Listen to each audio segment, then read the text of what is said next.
दीपक भाई, हेमंत जी, ये लोग बुराड़ी ले गए थे विद्यापति पर्व समारोह में। आपका संसदीय क्षेत्र है, आपने मन से कहा था कि टोपिया गिर जाई तो ठीक ना होई।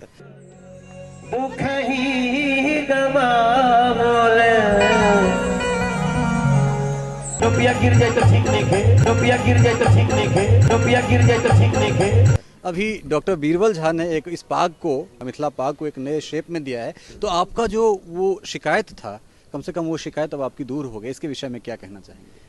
नहीं, पगड़ी ऐसी होनी चाहिए जो गिरे ना। तो ये बहुत अच्छा है जी।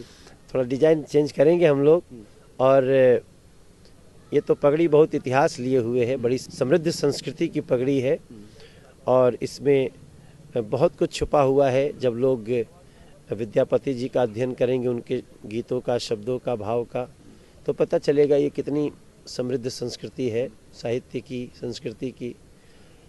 तो मैं समझता हूँ ये समय ऐसा है जिसमें पूरे दुनिया को, अब मैं तो उस दिन भी कहा था कि विद्यापति जी को अध्ययन करने की जरूरत है। और सब मिलकर मिथिला के बाग पहिरी, और सब मिलकर मिथिला के बाग पहिरी, हम सब मिलकर मिथिला के सम्मान बढ़ाबी, अपन बाग बचाबी, मिथिला के बाग बचाबी।